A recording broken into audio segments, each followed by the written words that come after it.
It begins in silence. The kind of silence that hums just under your skin. A flickering light buzzes overhead as the camera pans down a long, empty hallway, polished tile reflecting a pale glow. You can almost hear the faint echo of footsteps, though no one's there. Night security. A job built on stillness, on waiting, on being the unseen presence when the world sleeps. Every sound feels louder, every shadow feels alive. And for the men and women who stand guard through the darkest hours, the mind can become both ally and enemy. The narrator's voice cuts softly through the quiet. There's something about the night shift that changes people. Maybe it's the silence. Maybe it's the way darkness eats the edges of the world. But after a while, you stop feeling like you're guarding the building, and start feeling like the building's guarding you. A slow montage flickers by. A lone guard pouring coffee in a half-lit break room, checking monitors filled with grainy static. Another walking through an empty parking lot under a dying sodium lamp. Another sitting in a chair, staring at 12 screens that all show nothing, until one of them catches movement. The video doesn't rush. It breathes. You can almost smell the old carpet, the faint scent of cleaning chemicals, the heavy air of spaces that aren't meant to be awake at this hour. It's peaceful but not comforting. The hum of fluorescent lights becomes a constant companion. Radios hiss with faint static, then quiet again. Every camera feed looks the same, still, empty, endless. The narrator continues, voice low and cinematic. For most guards, it's routine. You clock in, walk your route, scan your checkpoints, log your hours. But every so often, something breaks that routine. Something that shouldn't move, moves. A sound that shouldn't echo, echoes. A door that shouldn't open, opens. Cinematic flashes appear. A flashlight beam slicing through a dark corridor. A pair of doors slowly swinging open by themselves. A camera feed glitching into static for a heartbeat too long. This isn't fantasy. It's grounded, real. The kind of realism that unsettles precisely because it feels like it could happen to anyone. The story doesn't scream. It whispers. The narrator draws the listener in closer. These are the stories from the night guards. Real people who signed up to protect others from danger. But what they discovered was something that didn't belong in any report, any logbook, or any reality they knew. We hear a soft clicking, the sound of security cameras cycling through feeds. The view changes. A hospital corridor, an empty school hallway, a mall atrium where shadows stretch unnaturally long. Each image lingers just a moment too long. There's a kind of courage in this job, the voice continues. A kind of quiet bravery that never makes the news. But sometimes, courage means standing your ground when you realize what you're facing isn't human. The tone darkens slightly, strings hum faintly under the narration. One by one, the environments begin to feel alive. The empty hospital has whispers bleeding through the vents. The mall's mannequins seem to shift positions between camera cuts. The old school door creaks open to reveal an empty chair still rocking gently. The narrator pauses, giving the listener a moment of stillness. A moment to feel that chill crawl up their spine. They say most of the time, security guards are the first to notice when something's wrong. A broken light, a forced lock, a strange sound. But sometimes what they find isn't something that can be fixed. The voice lowers, intimate, almost conspiratorial. If you ask enough guards, if you listen long enough, you'll start to hear the same tone in their stories. That tremor, that pause before they tell you what they saw. It's never dramatic. Just a simple truth said quietly. I don't go near that place anymore. The scene cuts back to the first guard, sitting in front of his monitors. The hum of electricity grows louder. His eyes are half closed from fatigue. Then a flicker. He leans closer to the screen. There's a figure standing at the far end of a hallway. Still, silent, motionless. He blinks and the screen glitches. The figure is gone. The narrator whispers, "You tell yourself it's a glitch, that your eyes are tired, that the system's just old." But deep down, something else begins to whisper back. A thought you try to bury. The soundscape builds subtly. Static, a distant metallic clang. A breath caught on mic. That thought says, maybe the camera didn't malfunction. Maybe it just caught something it wasn't supposed to. The pacing slows again, calm after the tremor. The atmosphere thickens, filled with unseen tension. Every sound in the building now feels suspicious. Every reflection could hide a presence. The narrator breathes out the final line of the intro. So before you sleep tonight, remember the ones who stay awake to watch over the dark. They keep the night safe, or at least they try. But sometimes, it isn't what's outside the building you should fear. A long pause. A faint distortion hums through the static. The final words land like a whisper meant for the listener alone. It's what's been locked inside with you. The screen cuts to black. A brief pulse of static. Then, a hospital hallway fades in, fluorescent lights buzzing faintly. The first true story begins to unfold. The hospital stands on the edge of a quiet industrial district, its oldest wing sealed off years ago after budget cuts and renovation plans that never came. The place still hums with life in the occupied floors. Nurses chatting at the front desk, machines beeping faintly, the smell of antiseptic drifting through the air. But beyond a certain double door marked restricted access, the air changes. It's colder, heavier, as if the walls remember things better left forgotten. Eric didn't believe in ghosts. He was 27, new to the job, and just grateful to finally have steady work. After months of job hunting, the hospital security position felt like a relief. Quiet nights, decent pay, and a chance to get back on his feet. His training officer, an older guard named Ben, told him on his first night, "Stay away from the old wing. They say it's sealed, but the motion sensors still pick things up. Faulty wiring, probably. Don't waste your time."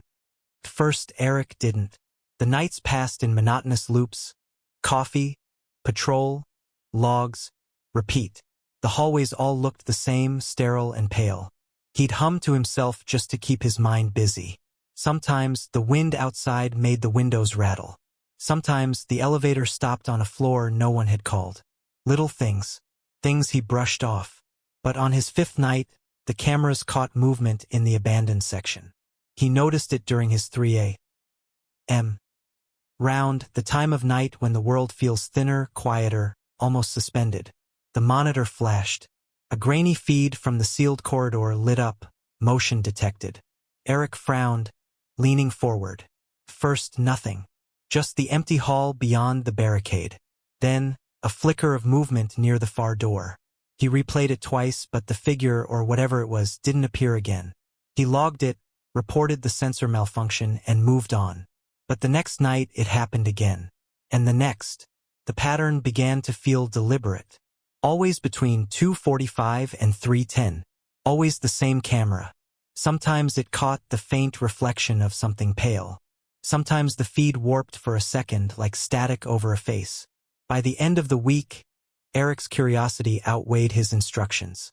He told himself it was for the report, that he needed to make sure it wasn't trespassers. Still, as he scanned his keycard and pushed through the forbidden door, his pulse quickened. The air hit him first, colder than the rest of the hospital, dry and metallic. His flashlight cut through the dark, illuminating peeling paint and old signs that read Psychiatric Observation Wing. He could hear faint dripping somewhere in the distance. The tiles beneath his boots creaked. Rows of empty patient rooms lined the hall. Old beds covered in dust. Medical charts still hanging at the foot of each bed. Their ink faded to ghosts of words. The deeper he went, the more the silence pressed against his ears. Then he heard it, soft crying, echoing faintly down the corridor. His radio crackled suddenly. A burst of static. "Eric, you there?" Ben's voice came through, distant. "Yeah," Eric whispered. "You hear that?" "Hear what?" Eric hesitated. The crying stopped. He exhaled, trying to steady himself. "Never mind. Thought I heard." Then the intercom above him clicked on, screeching for half a second before a faint voice came through. A woman's voice, weak, trembling. "Please help me." Eric froze. The intercom lights glowed red. "Ben," he said quickly. "Who's using the intercom?" Static. No answer. He moved closer to the nurse's station, scanning the panels. All the lights were off. The whole wing had been disconnected from the main system years ago. His radio buzzed again, But this time it wasn't Ben's voice that came through. It was breathing. Shallow, uneven breathing. Eric backed away, his flashlight shaking slightly. He turned toward the exit and stopped. At the end of the hall, near the last door, stood a figure. Patient gown. Bare feet. Head lowered. "Sir," Eric called out. His voice cracked slightly in the hollow space. No response. The figure didn't move. He lifted the flashlight. The beam trembled as it touched the figure's face. The eyes were open, staring right into the light, right at him. Then the hallway lights flickered violently, and the figure was gone. He stumbled back, heart pounding. The sound of wheels echoed faintly, the squeak of a gurney rolling across tile. But the hallway was empty. Only the echo remained. Eric ran back through the doors, slamming them shut behind him. His breath came out in ragged bursts. He looked up at the security monitor again, hands still shaking. The feed was dark. Then, slowly, the camera flickered to life. The same hallway, empty, silent. Except this time, near the far end, stood the figure again, staring directly into the camera.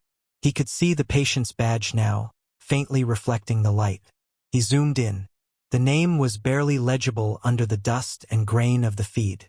J.R. Latham. Eric pulled up the hospital archives later that night. It took him nearly an hour to find it. An incident report from 1989. Patient J.R. Latham, found deceased after being left unattended overnight in the observation wing during staff shortage. Case settled. No criminal charges. He shut the file and sat in silence, the glow of the monitor flickering across his face. The following week, he requested reassignment. They gave him a different building, a small clinic downtown. Quieter, safer. But on his final shift, just before turning in his badge, he sat once more in front of the security monitors. A habit. He scrolled through the feeds one last time. Empty halls, locked doors, stillness. Then, as he reached for the power switch, one screen blinked to life on its own. It was the old wing again, and standing at the far end of the hall was the same patient. The same gown, the same eyes. For a long moment, neither of them moved. Then the figure lifted a hand, slow, deliberate, and waved. Eric's breath caught in his throat. He reached forward and turned off the monitor. The screen went black. Outside, dawn was breaking over the hospital. The hum of day shift workers filled the air. For them, the night was over. For Eric, it would never really end. As he walked out, he passed the old wing one last time. The double doors were sealed, rusted from age. Still, for just a second, he thought he heard the faint squeak of a gurney rolling behind them. He didn't turn around. The sound of distant crying followed him all the way to the exit, fading into the hum of morning as the scene dissolved into static. The world feels different after hearing a story like Eric's. You start to notice the quiet. You start to feel the stillness pressing against your skin, heavy and electric. The narrator's voice returns, calm but thoughtful, carrying that same cinematic softness that feels almost too intimate for the silence it occupies. They say security work changes the way you see the world. You stop noticing people. You start noticing movement, shadows, the rhythm of the lights, the sound of breathing that isn't yours. The scene opens on a montage, slow, moody, dreamlike. A guard sits in a break room under a flickering light, scrolling through old camera footage on a tablet. The audio is faint, distant humming from the vending machine, the buzz of a fluorescent bulb dying slowly.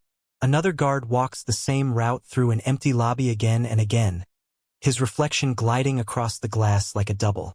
The imagery blurs between real and imagined. The hallway camera pans by itself, though no one is there to control it. The timestamp flickers between numbers that don't make sense. 308, 308, 308 again, looping. The narrator continues, his voice low. When you stare at screens long enough, you start to forget what's real. The monitors become your world.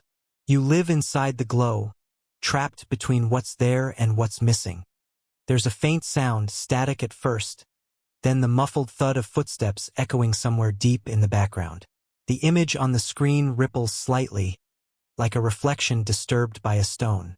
The camera shifts to show a different security room, maybe in another building, maybe just another night. A guard with tired eyes stares at a wall of screens. On one of them, a shadow flickers briefly, gone before it can be identified. He rewinds the footage, frame by frame, but each time the moment disappears a second earlier. He leans closer to the screen until his reflection blends with the dark. The narrator whispers, "Paranoia is easy to dismiss until it learns your name." We see a montage of small, mundane moments. A guard pouring coffee, spilling a little on his logbook. The sound of his pen scratching across the page. Another guard rubbing his eyes in front of a glowing monitor. In the corner of the screen, for just a heartbeat, a faint silhouette appears behind him, tall, still, silent. But by the time he turns, there's nothing there. Cinematic music rises slowly, a low hum that feels like tension trapped beneath the floor. Sometimes, the narrator continues, "It isn't fear of the dark that gets you. It's the silence that comes after. It's the way your own reflection looks a second too late when you move." The tone is reflective, uneasy, like a lull between nightmares. It's not about jumps or screams. It's about dread that lingers. The camera pulls back to show the glowing city skyline. Office towers still lit long after midnight, thousands of windows reflecting static light. The voice drifts softly over it. "Imagine this. While you sleep, somewhere, someone is awake, watching empty rooms on flickering screens, making sure nothing moves, making sure nothing breathes where it shouldn't. But sometimes, the cameras see more than they should." A slow zoom into one of the towers. We pass through the glass into another security booth. A single cup of coffee, still steaming. A half-eaten sandwich. The monitors flicker with ghostly blue light. Then a quick flash. On one of the screens, a hallway appears. A figure stands just at the edge of the light. It's hard to make out the face. The frame jumps, and now the figure is closer. The guard watching the screen blinks, leans in. When he does, the camera pans to show the reflection in his eye, the figure standing behind him. Static bursts. The scene cuts to black. The narrator speaks again, quieter now, almost like an afterthought. Some guards say the silence is worse than the danger, that the cameras start whispering to you, that sometimes they don't show the world as it is, they show what's waiting underneath. The faint hum of electricity fades. The image of the monitor slowly brightens again, revealing only the empty hallway, still and lifeless. And then the alarm beeps, a soft, rhythmic chirp in the distance. Not loud, not sudden, just enough to remind you that something's been triggered. The narrator's tone changes, from reflection to warning. Maybe it's nothing, maybe it's another glitch, but maybe... He lets the silence stretch for just a second too long. Someone just moved. The sound of footsteps fades into the hum of fluorescent light, blending perfectly into the start of the next story.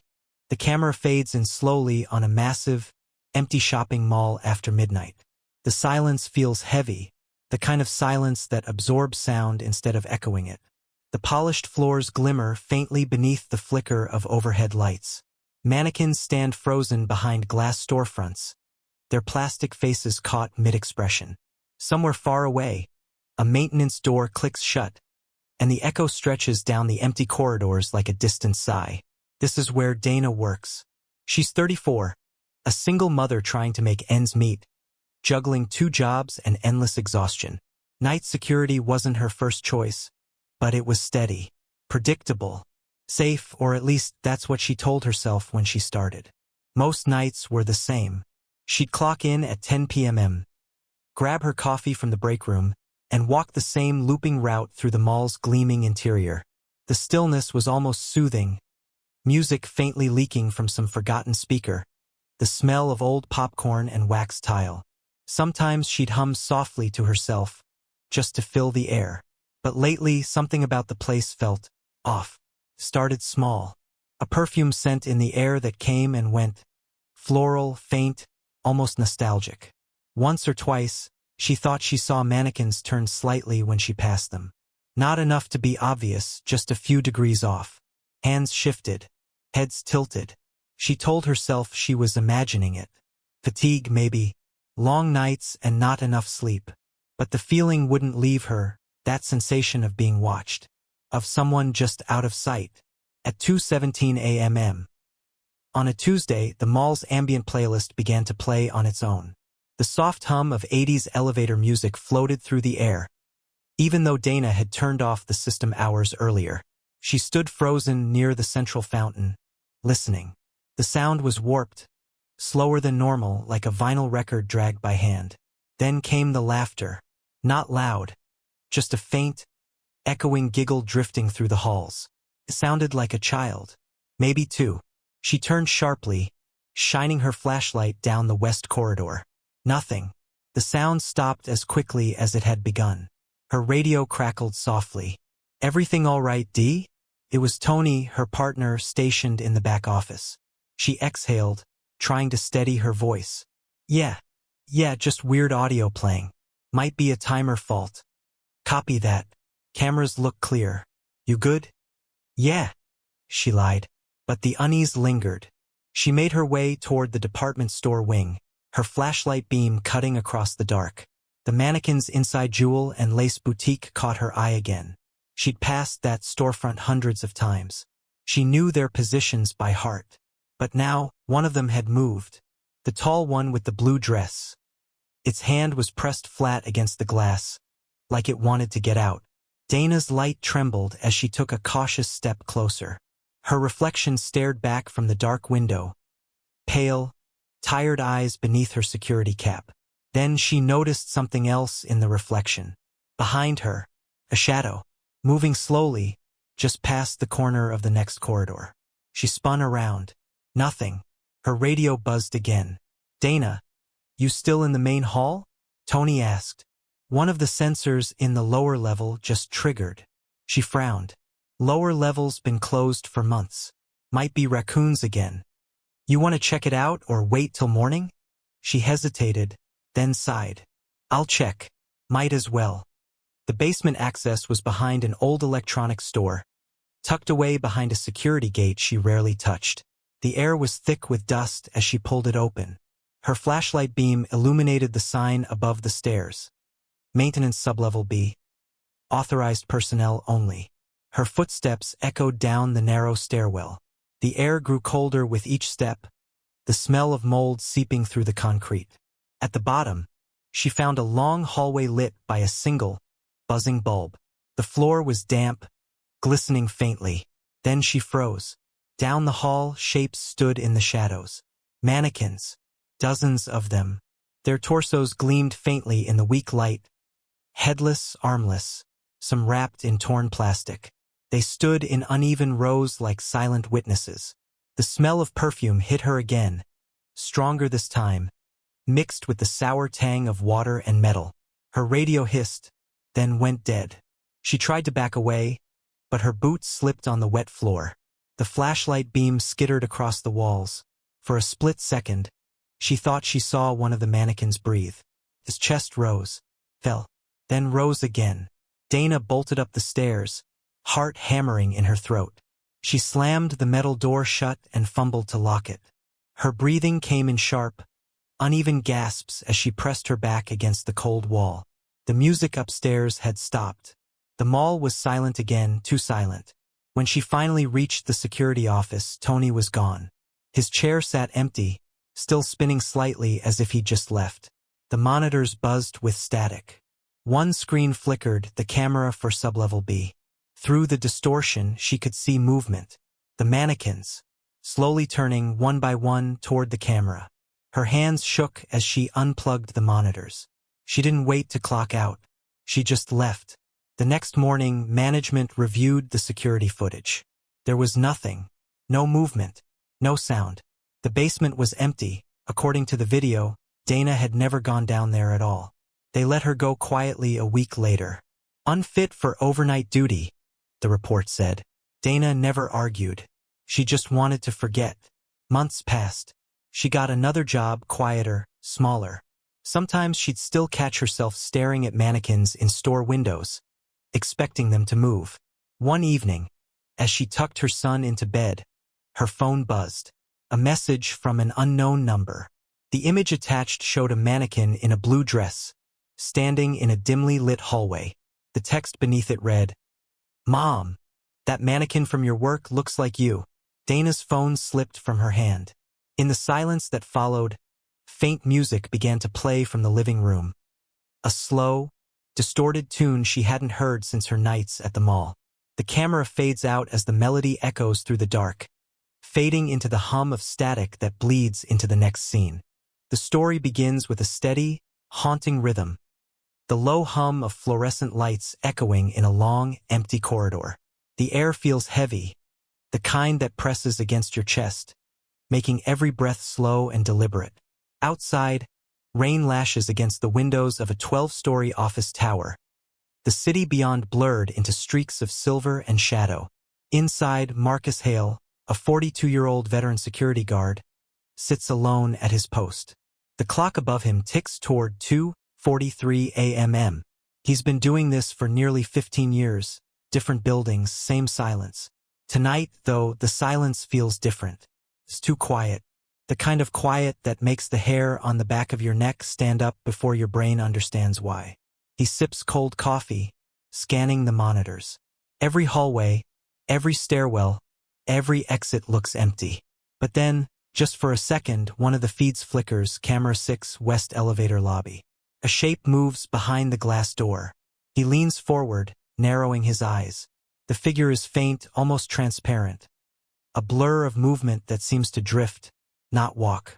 He checks the timestamp. 2:44 a.m. He rewinds 5 seconds. The figure is gone. Marcus exhales and mutters under his breath. Probably a reflection, but his voice doesn't sound convincing even to himself. He decides to check it out anyway. Grabbing his flashlight, he steps into the hallway. The sound of rain outside seems distant now, muffled by the walls. The building feels alive, the kind of alive that breathes when no one's looking. His boots echo across the polished floor as he reaches the west lobby. The elevator doors gleam in the dim light, reflecting his face back at him in the warped metal. He clicks his flashlight on, the beam cutting through the dark like a blade. That's when he notices it, a faint outline on the glass partition. A handprint, long, thin fingers stretched outward, smeared slightly, as if someone had pressed against it from the other side. But that's impossible. The lobby has no exit behind the glass, just a dead space sealed off during renovation. Marcus takes a slow step closer. The air turns colder, his breath visible now. He raises his hand and places it against the glass. It's icy, like touching something freshly pulled from a freezer. Then, from deep within the sealed-off corridor, comes a sound. A single knock, then another. Steady, slow, deliberate. Marcus jerks his hand back, his flashlight trembling. "Who's there?" he calls out, trying to sound in control. No response. Only the quiet hum of the elevator machinery behind him. The intercom in his earpiece crackles. "Marcus, you still on level 1? It's his coworker, Adam, covering the cameras tonight." "Yeah," Marcus says quietly. "Got a weird noise down here. Might be pipes. Be careful, man. Cameras just went fuzzy for that area." "Copy that." He shines the light through the glass again, but something catches his eye. The reflection of his flashlight beam bends around a figure. Faint, just visible enough to make his stomach twist. A shadow, shaped like a person, standing in the middle of the sealed hallway. He freezes. The figure doesn't move. It just stands there, still as a photograph. Marcus's breathing quickens. He whispers, "This isn't funny." But even his voice sounds distant now. The lights above him flicker once, twice, and then go dark. The flashlight stutters. The beam flashes briefly across the glass, and for that split second he sees it clearly. The figure is on the other side, pressed against the glass. Its face is wrong, featureless, like a stretched mask of smoke and light. And where eyes should be, there are only 2 empty voids that seem to pull the world inward. Marcus stumbles back, slamming into the elevator door. His radio screeches to life with static, Adam's voice buried beneath layers of noise. "Marcus, get out. It's right behind." The message cuts off. The flashlight slips from his hand and rolls across the floor, its beam spinning wildly. The lights flicker back on, and the glass is empty again. No handprint, no shadow, just his reflection, pale and shaking. He exhales sharply, heart racing. "It's in my head," he mutters, almost pleading with himself. But when he bends to pick up his flashlight, he notices something strange. His reflection doesn't move. He freezes, looks up slowly. The figure in the glass tilts its head. Not him. The reflection's mouth curves upward, a slow, unnatural smile spreading across its face. Marcus stumbles back in horror. The reflection steps forward. The glass ripples like water. Then nothing. The sound cuts. The camera fades to static.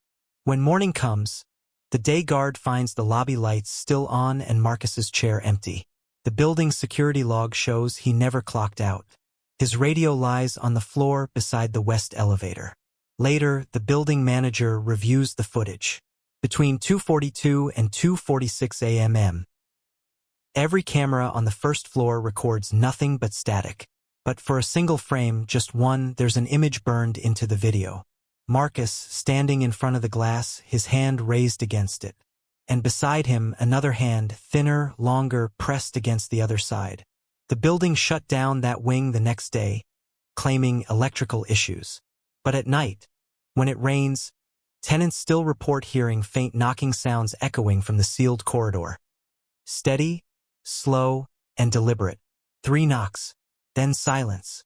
And in the faint reflection of the elevator doors, sometimes, a smile. The screen fades to black. The soft hum of rain carries us into the next story, as if the storm outside has swallowed the echoes of the last. The story opens with a slow aerial pan over an industrial park, a desolate stretch of warehouses and empty lots, bathed in pale artificial light. The hum of power lines fills the air, accompanied by the low rumble of thunder somewhere in the distance. The camera drifts toward a small, lonely structure near the edge of the lot. A security booth, half swallowed by fog. Inside sits Eddie Brooks, a 28-year-old night guard whose eyes carry the weary weight of too many sleepless shifts. Eddie has been working nights at the industrial compound for 6 months. The pay is decent, the hours are long, and the silence, he used to tell himself, was peaceful. But lately, the peace has turned to something else. The kind of quiet that listens back. The compound had been abandoned years ago, recently reopened under new management. Most buildings were still empty, their windows blacked out, their interiors untouched since the closure. Eddie's job was simple. Make his rounds every 2 hours, report anything unusual, and keep the place locked up. It was a Thursday, cold, damp, with rain just starting to fall. Eddie sat with his jacket zipped up to his chin, radio on low, a thermos of coffee cooling beside him. The time on his phone read 1:56 a.m. The static hum of the security radio was almost hypnotic. Then the phone on the desk rang. Not his cell phone, the landline. The one that hadn't rung once since he started working there. The sound sliced through the silence, sharp and old-fashioned. The kind of ring that felt too loud for the space it occupied. He hesitated, staring at it for a long moment. Then he picked it up. "Security," he said, voice dry. For a moment, nothing. Just faint static. Then a whisper. "Is anyone there?" The voice was a woman's, soft, trembling. Eddie frowned. "Ma'am, this is a private facility. You might have the wrong number." The voice came again, clearer this time. "Please don't hang up. I'm in Building C." Eddie's eyes darted toward the monitor showing the warehouse cameras. Building C had no power, no lights, and definitely no employees. "That's impossible," he said slowly. "Nobody's authorized to be in there. Who is this?" Silence. Then, a low, broken sob echoed through the receiver. He felt his chest tighten. "Ma'am, are you hurt? Do you need help?" No reply, only the faint sound of footsteps. Then a whisper so faint he barely caught it. "It doesn't like when you talk." The line went dead. Eddie sat frozen, the dial tone humming in his ear. For a few seconds he considered ignoring it, writing it off as a prank. But something about her voice, that trembling panic, wouldn't leave his head. He grabbed his flashlight and radio and stepped out into the rain. The compound stretched before him in long rows of dark buildings, their shapes towering and skeletal. His boots splashed through puddles as he made his way toward Building C. Lightning flashed briefly, illuminating the outline of rusted stairwells and broken windows. The gate creaked in the wind as he approached. "Control, this is Brooks," he said into his radio. "Possible trespasser in Building C. Gonna check it out." The radio crackled, but there was no reply, just static. He tried again. "Control, do you copy?" Nothing. As he neared the entrance, he noticed the padlock was open, swinging gently in the wind. He frowned. That was impossible. He'd checked it himself during the last patrol. He pushed the door open, its hinges groaning, and stepped inside. The beam of his flashlight swept across a vast, empty floor. Dust hung in the air like fine mist. The place smelled of rust and old oil. His light caught faded warning signs, toppled crates, and a shattered mirror leaning against a wall. Then came the sound, faint footsteps somewhere above him. Slow, measured. "Ma'am?" he called out. His voice echoed. "Security. You called earlier. Where are you?" Silence. He climbed the metal stairs, every creak echoing into the hollow space. His flashlight flickered once, twice, the battery indicator blinking red. He reached the second-floor landing and swept his light across the hallway. That's when he saw her. A woman, standing at the far end of the corridor, facing the wall. Her clothes looked old, dirty, like she'd been here for days. Her hair hung long and tangled, covering her face. "Ma'am?" he said softly, stepping forward. "I'm here to help. Are you okay?" No answer. He took another step, then froze. Her head began to tilt slowly, unnaturally far, until he could see the pale outline of her cheek. The air grew colder, so cold his breath came out in clouds. She whispered something. He couldn't make it out. "What?" he asked, inching closer. "What did you say?" Her voice rose, trembling, almost pleading. "It followed me." Then, before he could react, every light in the corridor exploded. A sharp pop pop pop as glass shattered around him. He dropped his flashlight, panic surging through his chest. The world plunged into blackness. In that darkness he heard breathing. Not hers. Something else. Deep, guttural, wet. He fumbled for his flashlight, clicked it on, and the beam caught something crawling across the ceiling above her. It moved fast. He stumbled back, crashing into a metal beam. The flashlight flew from his hand and rolled across the floor, landing just in time to illuminate the woman. But now she was gone. Only the wall remained, smeared with dark, dripping streaks that looked like handprints. He bolted down the stairs, radio screaming static in his ear. The lights flickered once as he burst through the main door, collapsing into the rain. The compound was silent again, the storm almost gone. His phone buzzed in his pocket. Unknown number. He hesitated, then answered. A whisper. "You shouldn't have come." The call ended. Eddie never returned to the compound after that night. When the next shift arrived, they found his security booth empty, coffee still warm, and the landline phone off the hook. Maintenance workers later reported hearing a phone ring from Building C during night hours, even though the power was cut months earlier.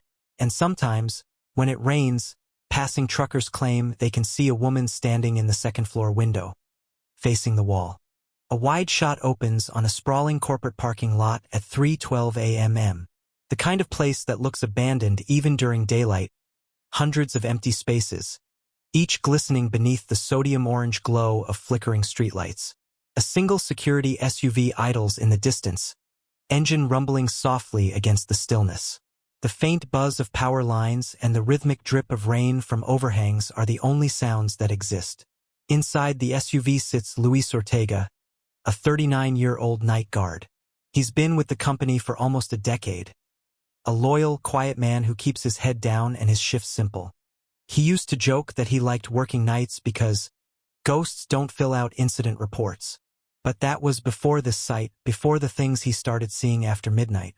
Tonight, the air feels strange, heavy. The radio, usually playing low jazz from his phone, cuts out mid-song. Static replaces it, faint, pulsing, rhythmic static. Luis glances at the dashboard clock. 3:13. He sighs, grabs his thermos, and steps out into the night. The cold bites harder than usual. His boots splash through shallow puddles as he begins his perimeter walk. The flashlight beam sweeps across rows of parked cars. Company fleet vehicles mostly, all locked, all still, except one. At the far end of the lot, beneath the last lamp, a car door hangs open. Luis frowns. "No one should be out here," he mutters. He radios in, "Base, this is Ortega on perimeter. Got an open vehicle on row D. Gonna check it out." No reply, just faint static again. A soft hiss that almost sounds like whispering when the wind passes through. He approaches cautiously, hand on his belt, flashlight cutting through the mist. The open car is an old silver sedan, company issued, but from an older batch no longer in rotation. He peers inside. The driver's seat is empty, upholstery torn. On the passenger seat lies a security badge. His badge. He blinks. It's identical, name, number, even the photo. Except the photo looks wrong. The eyes in the picture are blurred, as if they'd been smudged with a wet finger. His stomach knots. He backs away, breathing shallow. The radio on his shoulder hisses louder now. Then, a voice, faint, distant. "Luis, you left the lights on." He freezes. "Who is this?" he says sharply, spinning in a slow circle. Nothing. The lot is empty. Then the headlights of the sedan flick on by themselves.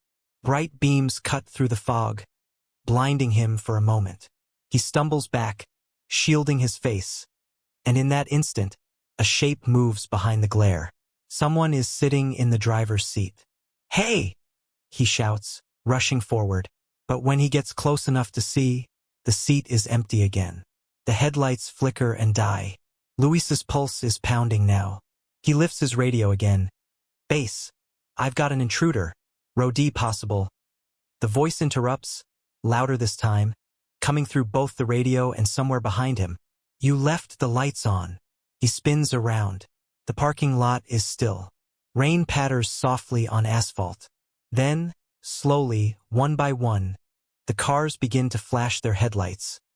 Not all at once, but in sequence, like a wave moving across the rows. Left to right, right to left. Dozens of them. The sound of engines turning over echoes through the night, though none of the cars actually move. The lights pulse faster now, matching the rhythm of his heartbeat. He runs toward the SUV, slipping on the wet pavement. The door slams shut just as he reaches it. He yanks the handle locked. From the inside. "Come on," he gasps, fumbling with his keys. His hands tremble so badly he drops them.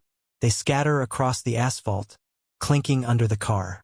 Then the radio comes alive again. This time with overlapping voices, dozens of them, layered and broken, all whispering the same thing. "You left the lights on." The street lamps above him start to flicker wildly. One by one, they burst, each pop echoing through the vast lot like gunfire. Sparks rain down, plunging sections of the lot into complete darkness. Through the dim, remaining light, Luis sees something moving between the cars. Shadows. Tall, human-shaped but slightly wrong, too long, too fluid. They move fast, darting from one vehicle to another, circling him. He backs toward the office building, breathing hard, flashlight trembling in his hand. The shadows keep their distance, but he can feel them watching, waiting. Then one of them stops, just beyond the fog. Still, facing him, it slowly raises an arm, a long, stretched limb ending in what looks like a hand, and points directly at him. Luis whispers, "No," and bolts toward the security booth. He slams the door shut behind him, fumbling to turn on every light. The monitors flicker, static. Then one camera clears the overhead view of the parking lot. The cars are gone. Every single one. Just black asphalt stretching endlessly into the mist. Luis blinks, staring at the screen, disbelieving. He rushes to the window, the cars are still there outside. He looks back at the monitor, empty lot. Looks again, full lot. Back and forth, until his own reflection begins to distort in the glass. His reflection's mouth moves, whispering words he can't hear. Then, faintly, the reflection smiles, and its hand lifts a radio to its mouth. From the speaker beside him, his own voice echoes back. You left the lights on. The sound cuts. The lights in the booth go dark. Hours later, the morning shift finds Luis's SUV still idling. Headlights on, driver's side door wide open. His badge sits neatly on the seat beside an empty thermos. No sign of struggle, no sign of him. The lot cameras show nothing after 3:14 a.m. except for one frame of static that briefly clears. In it, Luis's reflection can be seen in the booth window, even though the booth is empty. To this day, the night guards who work that post refuse to patrol the lot alone. And when the fog rolls in just right, they swear the cars flash their lights, one by one, as if answering something unseen in the dark.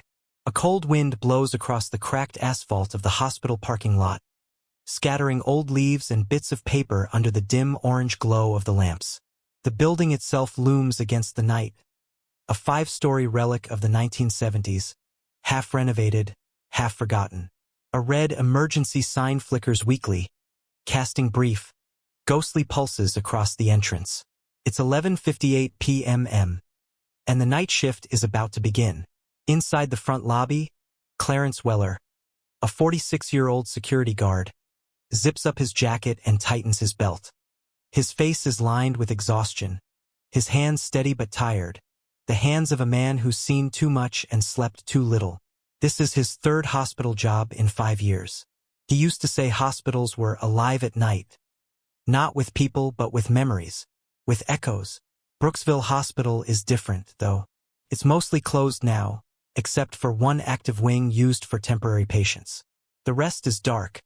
Hallways locked off, lights turned out, machines long unplugged. Clarence doesn't mind the quiet, but lately he's been hearing things. It started with footsteps. The sound came from the east wing, the sealed section. At first, he thought it was the janitor or maybe a maintenance worker. But when he checked, the doors were chained shut. Still, every night, right around 2 a.m., he'd hear it again, slow, even steps echoing through the locked corridor. He tried to ignore it, until last Tuesday. That night, as he was checking the surveillance feeds, one of the old cameras in the east wing flickered to life. It shouldn't have, that system wasn't even powered anymore. But there it was, static clearing to reveal a faint, gray hallway. And someone standing at the end of it. A woman wearing a patient gown. Her hair hung loose, her face obscured by shadows. She wasn't moving, just standing, watching the camera. Clarence leaned forward, confused. The timestamp read 2:07 a.m. He reached for the radio. Control, this is Weller. Who's supposed to be in the east wing? No answer. He tried again. Control, do you copy? Static. When he looked back at the monitor, the hallway was empty again. He shut off the feed and told himself it was a glitch. A camera surge, maybe. But that same night, when he passed the nurse's station, he caught a faint reflection in the dark window, the outline of someone behind him. When he turned, there was no one there. Tonight it's happening again. The clock reads 1:59 a.m. As he sits in the security office, eyes glued to the monitors. The hospital hums softly. Vents sighing, distant machinery humming like it's breathing. The east wing feed flickers. Static. Then a figure again, this time closer. Her head tilted slightly, bare feet against the tiled floor. Her hand raised, pressing gently against the camera lens as though she knows he's watching. Clarence's breath catches. No, he whispers, almost pleading. Not again. He grabs his flashlight, ignoring the chill crawling up his neck. He needs to see for himself. The east wing hallway is colder than the rest of the hospital. The air smells faintly of bleach and rust. His boots echo as he walks past rows of dark rooms, each one empty, each door labeled with a number long faded. 312, 314, 316. At the end of the corridor, he sees it, the metal door with the chain. Still locked. He exhales in relief. See, he mutters. All in your head, Weller. Then he hears it. Footsteps. Soft. There. Behind him. He spins around. Flashlight beams slicing through the darkness. Nothing. Just empty hallway. Then, from the shadows, a voice. Quiet, trembling. Help me. Clarence freezes. The voice is coming from the other side of the locked door. He steps closer, hand shaking as he shines the light on the door's small window. Inside, the darkness seems to move. He leans in, squinting. Who's in there? The voice again, clearer this time. Please, I can't find my room. His stomach knots. Ma'am, you're not supposed to be in there. Stay calm, I'll get maintenance to unlock it. He radios in again. Control, I need backup at East Wing. Door 3, possible patient trapped inside. Static. Then, a whisper. Not from the radio, but from right beside him. She's not the one who's locked in. He jerks the light to his right. Nothing. The corridor is empty. A metallic clang echoes from the door. The chain trembles. He steps back instinctively, heart racing. Then the chain drops, hitting the floor with a dull thud. The door creaks open. He lifts his flashlight, shining it into the darkness beyond. The hallway continues, endless, lined with patient rooms that shouldn't exist. The smell of antiseptic fills the air. A faint hum echoes, like old hospital monitors beeping far away. And then he sees her, the woman in the gown. She stands halfway down the corridor, her back to him, head tilted slightly. Her hair is wet, her gown stained dark around the hem. Clarence's voice trembles. Ma'am, you need to come with me. She turns. Her face is pale, drained of life, eyes hollow like polished glass. Her lips move, but the sound that comes out is not speech. It's a dry, rasping wheeze that echoes off the walls. Clarence stumbles backward, flashlight trembling. Stay back. She takes a step forward. Then another. The air temperature drops sharply.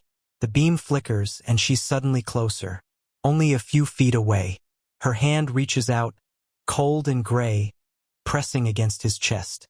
You shouldn't have opened it, she whispers. The light goes out. For a moment, there's nothing but darkness and the faint beeping of a heart monitor that shouldn't exist. Then silence. At 6:45 a.m. The day staff finds Clarence's flashlight lying near the East Wing entrance. The chain is back in place. Locked. The camera system, which had been inactive for years, now shows a new feed, East Wing 3. On it, a man in a security uniform sits in a chair by the door, head bowed, perfectly still. When they check the hallway, it's empty.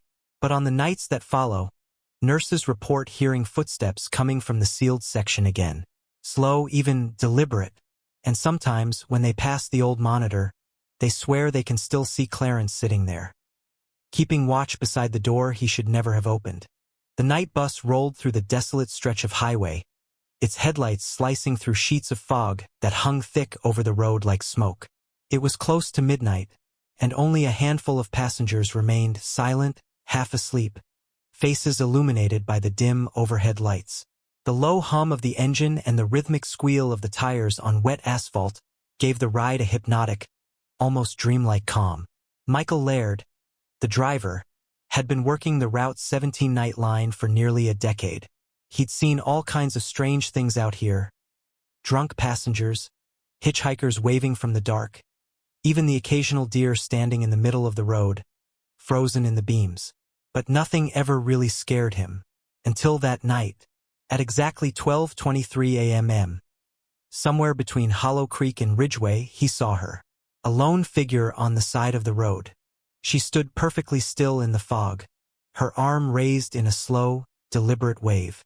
A woman, mid-20s maybe, wearing a pale blue coat that shimmered faintly in the headlights. Her face was obscured by the mist, but something about the way she stood made Michael's skin prickle. Still, it was against protocol to leave someone stranded this far from town. He slowed the bus and pulled over. The air brakes hissed loudly as the doors opened. She stepped inside without a word. Her movements were stiff, almost mechanical. She clutched a small leather purse tightly against her chest and made her way to the back, sitting alone near the last row. Michael watched her briefly through the mirror, expecting her to pay or at least nod, but she just stared out the window, unmoving. He shrugged it off. Maybe she was in shock, car trouble, argument, who knows. He shifted gears and drove on. But within minutes, something felt wrong. The temperature inside the bus began to drop. The windows fogged up from the inside, even though the heater was running. A faint smell of damp earth drifted through the air, sharp and out of place. Michael glanced up at the mirror again. The woman was still there, but she wasn't looking out the window anymore. She was staring directly at him. Their eyes met for a brief moment. Hers were gray. Not the normal gray of irises, but dull, colorless, lifeless, like old glass. He blinked, uneasy, and turned his focus back to the road. But the feeling didn't leave. It got heavier. The air seemed to hum with quiet tension, like static before a storm. At the next stop, a man in a hoodie got on, mumbling something about missing his ride. Michael nodded distractedly, still thinking about the woman in the back. But when the man walked down the aisle, he frowned. He stopped midway. "Hey, driver," he said. "You got someone else back here?" Michael looked up. "Yeah. Picked her up just past Hollow Creek." The man stared at the empty seats. "What woman?" Michael frowned, pulling the bus to the side and hitting the interior lights. The rows glowed faintly yellow, every seat empty. The back row where she had been sitting was bare, the leather dry, not even an impression where she'd Saturday. "She was right there," Michael said, standing up. The man just looked confused. "Ain't nobody here but me, buddy." Michael walked to the back, running his hand along the cold window glass. The fog had thinned outside now, revealing an open stretch of road under a silver moon. He was about to turn back when something caught his eye. A handprint, on the glass. Small, delicate, but smeared from the outside. He froze. The bus doors had never opened. The man behind him muttered, "Let's just go, man. This place feels wrong." Michael nodded, shaken. He returned to his seat and pressed the pedal. The engine groaned back to life. He didn't say another word for miles. Then, as they neared the next junction, something else appeared. A blue coat, torn and tangled, lying in the middle of the road. Michael slammed on the brakes. The bus lurched, throwing both men forward. The headlights fell upon a roadside cross half hidden in weeds, its wood darkened with rain. A small bouquet of dead flowers tied to it. He climbed out, heart pounding. The name carved into the cross read, Emily Rhodes, 1998 to 2021. Below it, in faded marker, "Forever missed, forever waiting."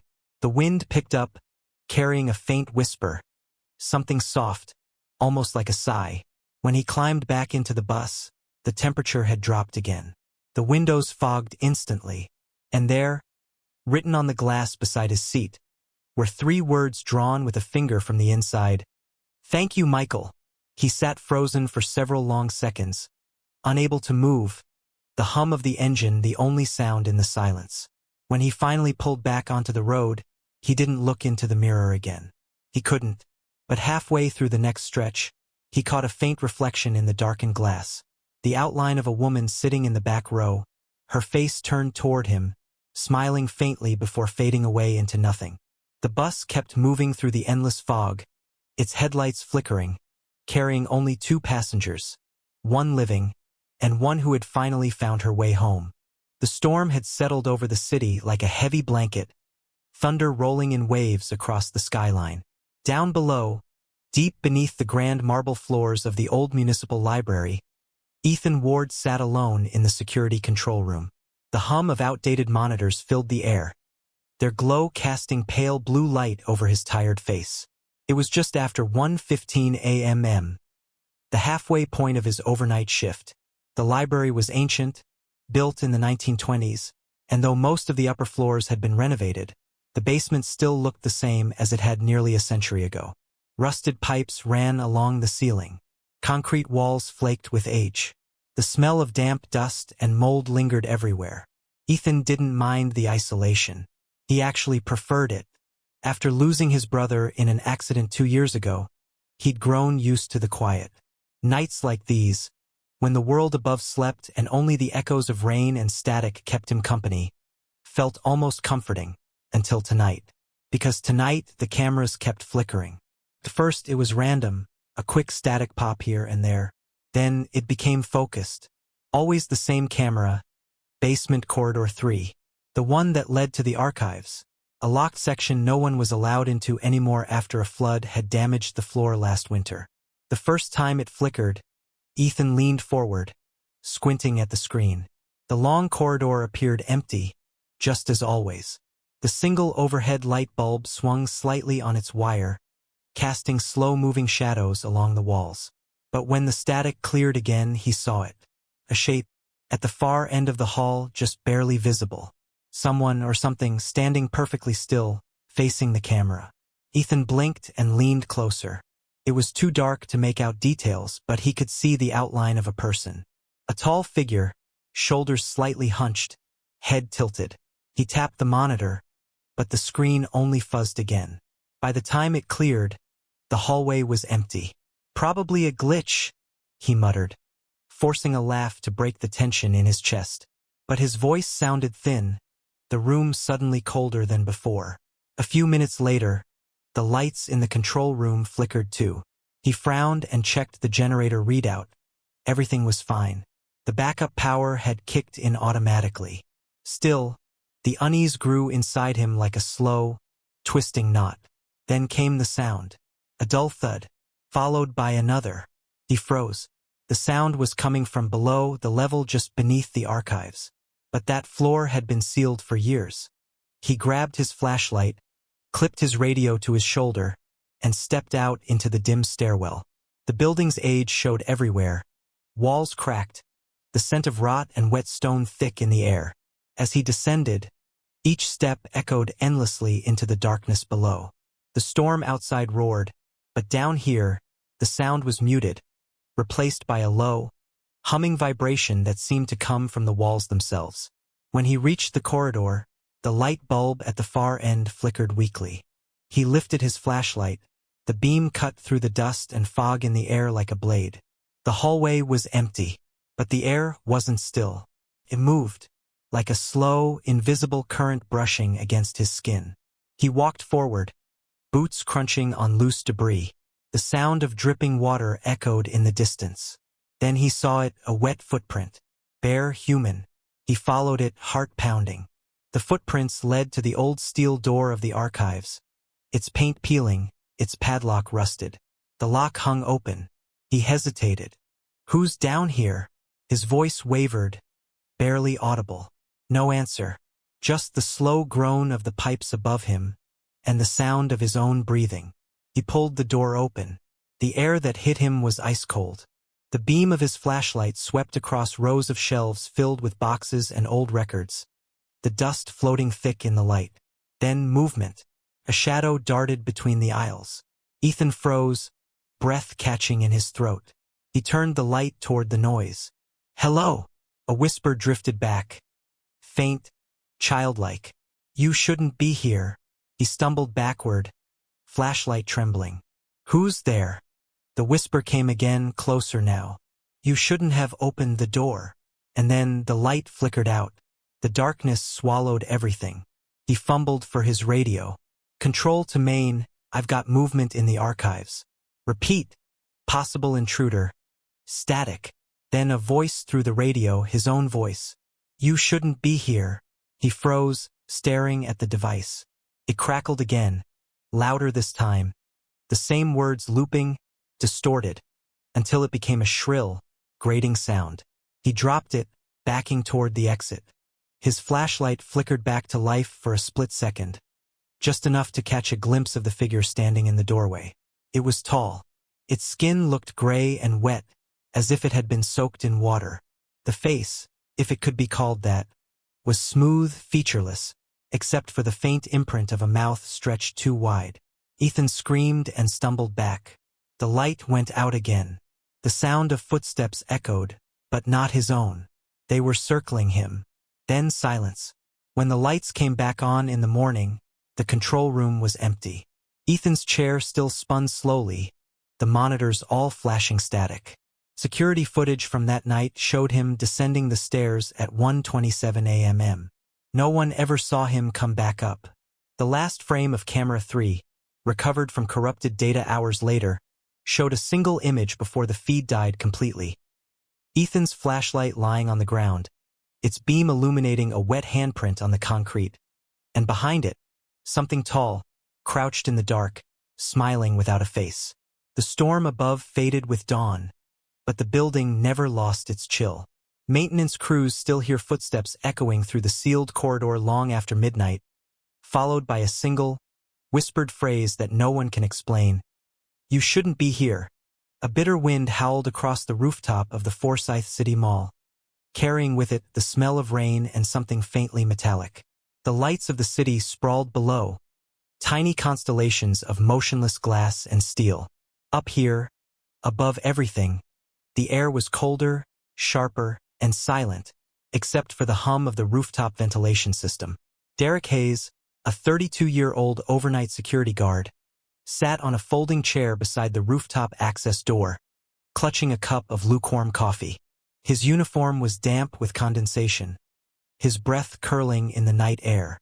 For Derek, the rooftop shift was supposed to be easy, just a regular patrol, checking the roof for damage, ensuring no one was trespassing. But lately, something about this job had unsettled him. He'd been hearing whispers at night, faint, indistinct, as if the wind itself was speaking. Tonight felt different. The silence felt heavier.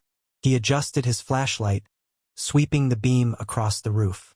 It was littered with gravel, air vents, and maintenance boxes. At first glance, nothing seemed wrong. But then he noticed the footprints, fresh, barefoot, leading from the far edge of the roof toward the stairwell door. His pulse quickened. The rooftop is locked. No one should be up here. Derek rose, radio in hand, scanning the perimeter. "Control, this is Hayes. Got unauthorized access to the roof. Send backup." Static. Then nothing. He frowned, checking the radio again. The batteries were fine. The signal was clear. Still silence. Derek stepped toward the stairwell door, the gravel crunching beneath his boots. The wind picked up, carrying with it a faint, low murmur, like voices just out of hearing. He stopped. His flashlight beam swung over the edge of the roof. Below, the city stretched endlessly, shimmering in lights and rain. A sound broke through, a soft tapping. From above. He looked up, flashlight scanning the dark sky. Nothing. The wind roared louder. Still, the tapping persisted, slow, deliberate. He swallowed hard and approached the stairwell door. The door handle rattled softly as he reached it. Derek froze, gripping the radio tighter. The tapping stopped. For a moment, there was only the hum of the ventilation system and the pounding of his own heart. He opened the door. The stairwell was empty. Cold air spilled down the shaft. His light swept upward, toward the rooftop he had just left. The roof was gone. Only blackness above. He stumbled backward, radio falling to the ground. The tapping returned, now all around him. Behind the door, above the door, somewhere in the blackness. It was slow, measured, like footsteps on gravel. Then a whisper came through the darkness. "You're watching now." Derek spun, flashlight cutting erratically through the stairwell. He pressed the button on the radio. "Control, control. I need..." Static swallowed his words. The wind roared louder. The tapping became footsteps, heavy, closer, surrounding him. He climbed the stairs, each step trembling beneath his weight. When he burst through the rooftop access door again, the roof was there, but changed.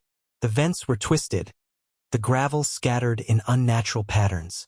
The air was thicker, oppressive, and in the far corner of the roof a figure stood, motionless, tall, clad in shadows that moved like smoke. His head turned slowly toward him. Derek could not see its face, only the outline of eyes, glowing faintly. It lifted a hand, pointing directly at him. "Come up," it whispered. The wind died suddenly. Silence fell. Derek took a step back. The rooftop shifted under his boots, gravel spilling toward him as if the ground itself was breathing. He stumbled, Gripping the railing, his flashlight flickering once before going out, the figure moved forward. Slowly, unrelentingly, Derek ran for the stairwell, heart pounding, but the rooftop behind him stretched endlessly. Every step down felt like going deeper into something alive. The last thing captured on his radio before the transmission cut was a breath, slow, wet, and unmistakably human. At sunrise, the maintenance crew found the rooftop access door locked from the inside. Derek's flashlight lay on the gravel, still warm. His radio was on the ground beside it, static humming softly. The patrol logs recorded one last strange entry before it ended. Rooftop, not empty. Watchers present. Security footage from the night shows Derek climbing the stairs at exactly 1:47 a.m. And then nothing. No sound. No movement, only the faint sound of tapping, growing fainter, then disappearing entirely. Tonight, the rooftop remains locked, but those who work night shifts swear they hear tapping when the wind is right. And sometimes, when the storm clouds gather, they glimpse a tall figure standing in the fog watching.